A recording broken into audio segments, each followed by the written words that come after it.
welcome back again. And I want to talk about something I call horizontal playing versus vertical playing. Vertical playing would be playing this way, and horizontal playing would be playing more this way, which I think is preferable. And I'll explain why. Well, I'll try to explain why.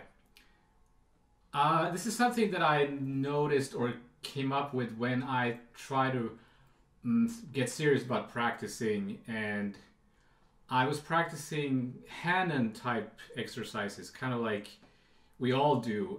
Hannon is this composer, I think, who made this. There's a method book of his which all piano players, I think, go through with all these kind of exercises like thirds and all the intervals, and then you kind of triads, I guess. I've actually never seen the book. I just know that we call those types of exercises Hannon type exercises, right? So, and I like those kind of, to practice that kind of stuff. But it's pretty obvious that the guitar presents some challenges when it comes to those type of exercises, because we tend to learn scales in positions, right? So the first scale you learn might be C major.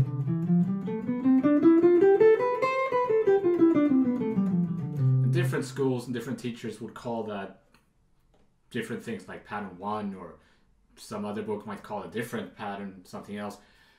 The Berkeley books are good examples of those types of method books, right? So then you learn the next pattern or position.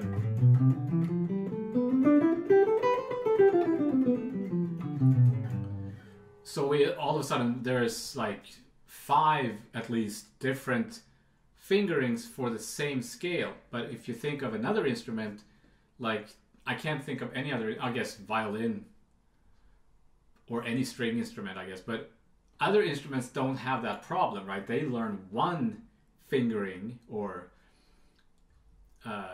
there's one way you could play a scale, and then that's that scale, and then you move on to the next scale, the next key, and now there's a different fingering, a different combination of, you know, how to play that scale. So, but that's how we learn the scale. So let's say you learn this scale, right? C major here in what is it, 6th or 7th position, meaning, or the 7th position as in the 7th fret.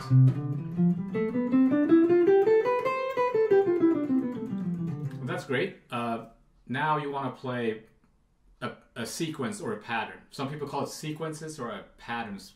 I'm not sure which one it actually is supposed to be. So let's say you usually start with thirds, right? So just ascending thirds.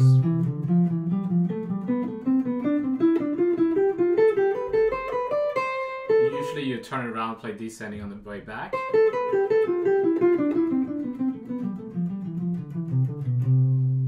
You know, that's pretty easy, and it's easy to do the other positions as well.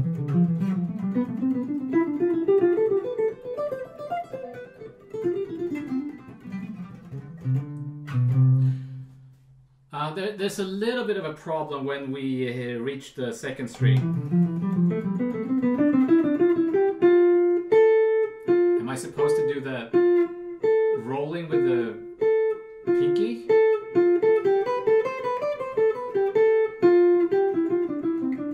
But I guess most people do that, or you might come up with another fingering. But other than that, it's pretty easy, right? So I think some people stop there. It's like, okay, fine, and then they just don't practice that kind of stuff anymore. But if you want to, you know, dig deeper into it, let's look at the next interval, which would be fourths. And I think most of you watching this agree with me that all of a sudden there is a problem, a fingering problem. Unless you're really comfortable with the idea of barring, then it's actually not a problem at all. It's except here. Well, not really.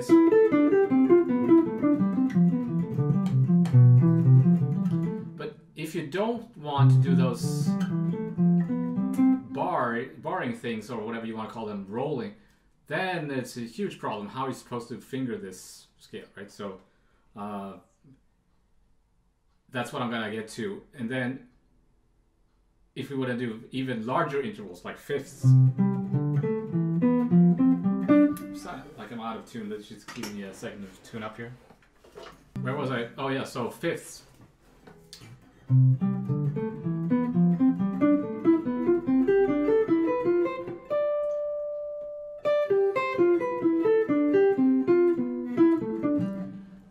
To me, this is very awkward. And I find that if I practice that way, I'm still not going to play like that. And I think that's why a lot of players, they tend to be more thirds oriented in their playing, right? So it's kind of boring when all you're playing is just seconds and thirds. You want to be able to incorporate larger intervals in your playing. Kind of like a, in order to sound like John Coltrane or Chick Corea or something, you have to be able to play larger intervals, right? So, well, if you think of even larger bigger intervals like octaves, just try to do octaves in a position like that. It's really weird, but if you're supposed to skip, super awkward and really bad fingering. So there's got to be another way, and I think you have figured out where I'm going with this. Just play this way instead. So instead of playing in a position, we're gonna play on horizontally. So the most obvious way to do that would be to play on just one string. So if we go back to the thirds,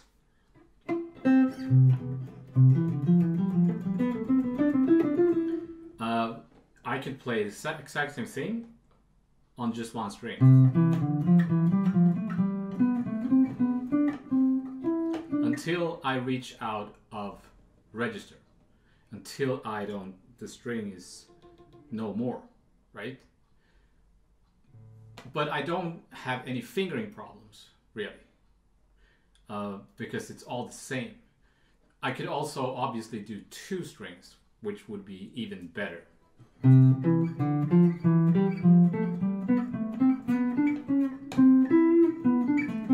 Or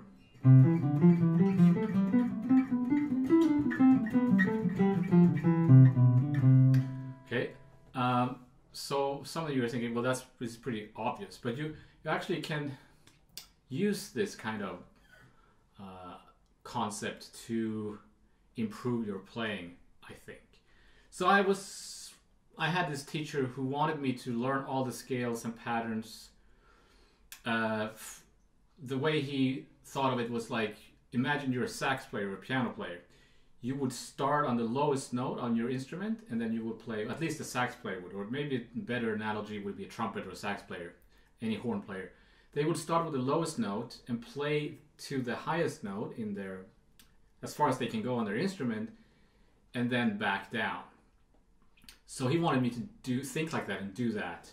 So if I'm playing something, I would either start on the lowest possible note on my instrument, or the roots of whatever scale I'm playing, and then go as far high as I can, and then go back. And he was like, I don't care how you do that. I don't care what position you use, or if you do it on one string, or whatever, as long as you kind of do it.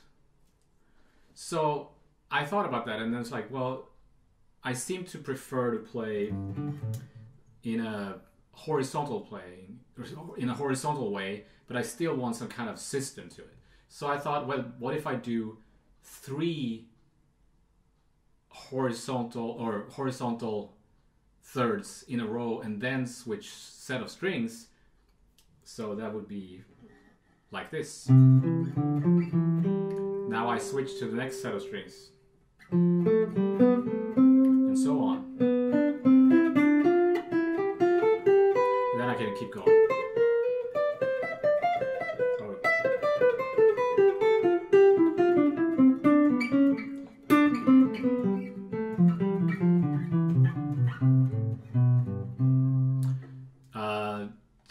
think you see what I mean.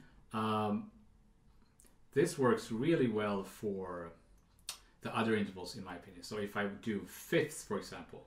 Oh yeah, so fifths, 3 set of fifths, switch strings, switch strings.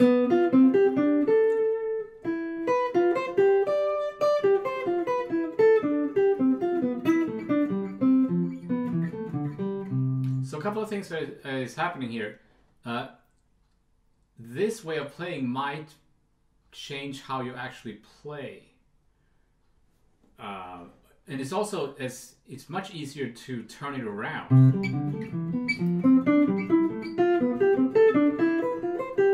So, or I can go like, do kind of like slides and hammer-ons and stuff.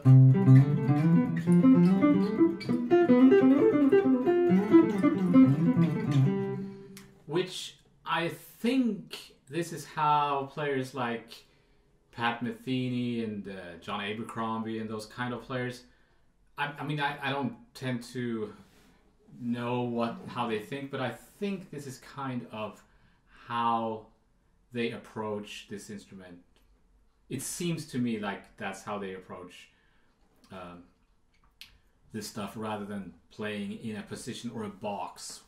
Those kind of players tend to want to break out of the box for obvious reasons. It's more horn-like, and they are looking for those bigger intervals and being more you don't want to be locked into a box, right? So there's nothing wrong with learning scales and that kind of stuff in that Berkeley method book kind of way, but you also need to kind of let go of that, I think. So if we take triads, for example, I guess those are okay to do in a position, or no? No, it's awkward, in my opinion, because you have to do those rolls, which I don't like. I don't know why, I just don't like doing that. But if I go like this instead, those were 3 triads, and then I switch strings.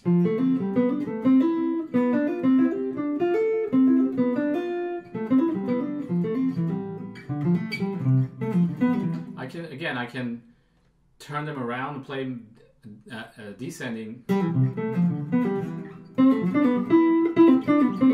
and pull offs and slides, even open strings.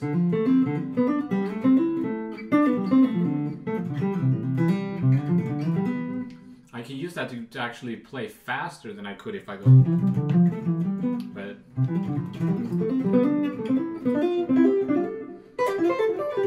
I mean, we do this kind of stuff a lot, right? Like people play like 6 this way all the time.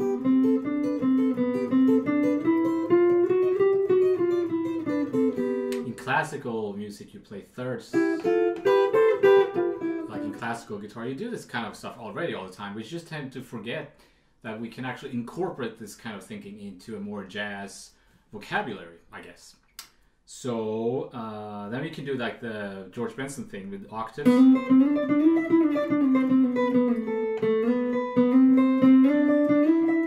With other intervals like 6, or I don't know, like 6, it kind of tends to sound a little bit country-ish, or fifths. So you can mix them up, or you can also easier, if I go back to the fifths, break out of the scale and jump anywhere.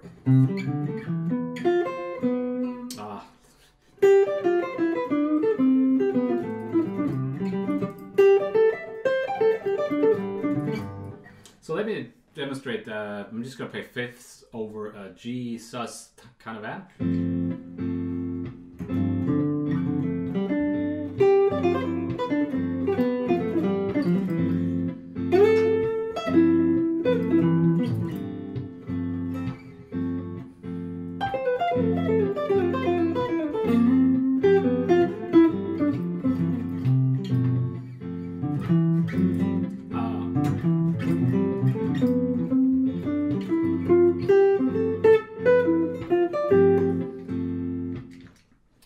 so I'm just kind of moving any way I feel like it. And obviously, if you're new to this, you have to, you know, try to play in every key, all 12 keys and every mode.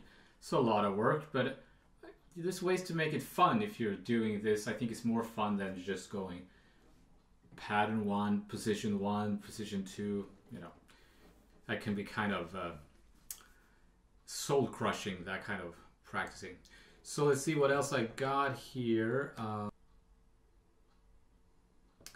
yeah, let's say you want to have an interval and then an approach note or a leading note into each interval, like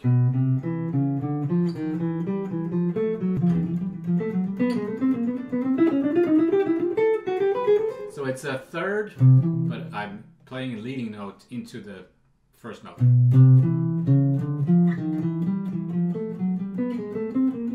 But if I do it in a horizontal manner, it would be, I could do that as a slide, right?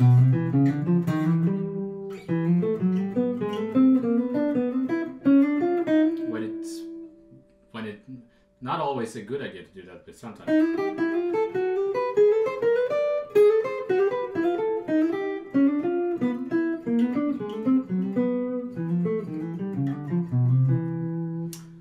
So again, if I play a larger interval, like a sixth, that actually worked in the position too. What about fifths? Yeah, and then I get into that same problem as before. Or no. I have to really think about what I'm doing. Whereas if I'm playing in a horizontal manner,